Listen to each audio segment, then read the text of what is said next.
செல்வா இதுவரை யாருடைய உடல் அடக்கத்திற்கும் சென்றதில்லை. ஆனால் இப்பொழுது அவனுடைய தாத்தா மரித்து விட்டார்கள்.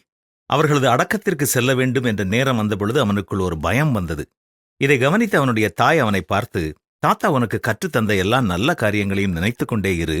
அங்கே அவர்களுடைய உடல் மட்டும்தான் ஒரு பெட்டியில் வைக்கப்பட்டிருக்கும். அவர்கள் கடவுளின் பார்வைக்கு உட்பட்ட இடத்தில் இப்பொழுது இளைப்பாறிக் கொண்டிருக்கிறார்கள் என்றார்கள்.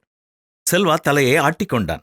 இயேசு மீண்டும் வரும் வரை இந்த உலகத்தில் எல்லோரும் மரிக்கத்தான் செய்வார்கள் என்பது அவனுக்கு தெரியும். இயேசு நமக்காக மரித்து உயிர்த்ததை நாம் விசுவாசிப்போம் என்றால் மரணத்தை குறித்து நாம் பயப்பட வேண்டியதில்லை என்று செல்வாவின் அம்மா கூறினார்கள். உண்மையாகவே தாத்தா இல்லாமல் இருப்பது நமக்கு கவலையாகத்தான் இருக்கும். ஆனாலும் அவர்களை குறித்து நாம் மகிழ்ச்சி அடையலாம். அவர்கள் வாழ்க்கைக்காக கடவுளுக்கு நன்றி கூறலாம். அவர்களை குறித்த நல்ல நினைவுகள் நம் உள்ளத்தில் இருக்கிறது. பேப்பர் வாசித்துக் கொண்டிருந்த செல்வாவின் அப்பா அதை வைத்துவிட்டு இவர்களோடு இணைந்து பேச ஆரம்பித்தார். செல்வா, தாத்தாவை குறித்து நீ எதை நினைவில் வைத்திருக்கிறாய் என்று கேட்டார் அப்பா. சில வினாடிகள் செல்வா சிந்தித்து பார்த்தான். தாத்தா என்னிடத்தில் எவ்வளவு அன்பாக இருப்பார்கள் என்பதை எண்ணி பார்க்கிறேன். பலருக்கு அவர்கள் உதவி செய்பவர்களாக இருந்தார்கள் என்பதும் எனக்கு நன்றாக தெரியும் என்று கூறியவன் தொடர்ந்து எனக்காக தாத்தா ஜெபிப்பதை ஒரு நாளும் என்னால் மறக்க முடியாது என்றும் கூறினான். செல்வா, நீ தாத்தாவை குறித்து வைத்திருக்கிற இப்படிப்பட்ட எண்ணத்தை தாத்தா அறிய முடியும் என்றால் உண்மையாகவே மிகவும் சந்தோஷப்படுவார்கள் என்று அப்பா மகிழ்ச்சியோடு கூறினார்கள்.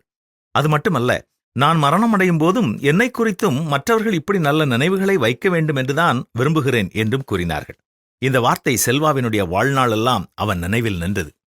அன்று இரவு அவன் தூங்கும் முன் தாத்தாவுக்காக கடவுளுக்கு நன்றி சொல்லி தானும் தாத்தாவைப் போல ஒரு முன்மாதிரியான வாழ்க்கை வாழ வேண்டும் என்று கடவுளிடம் வேண்டினான்.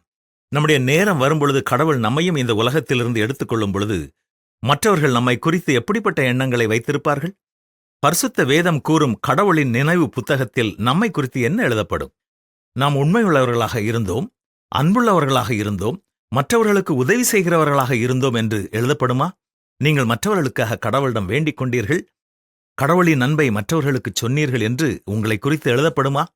கர்த்தருக்கு பயந்தவர்களுக்காகவும் அவருடைய நாமத்தை தியானிக்கிறவர்களுக்காகவும் ஞாபக புத்தகம் ஒன்று அவருக்கு முன்பாக எழுதப்பட்டிருக்கிறது என்று பரிசுத்த வேதம் கூறுகிறது. நாம் பின்பற்றுவோமா?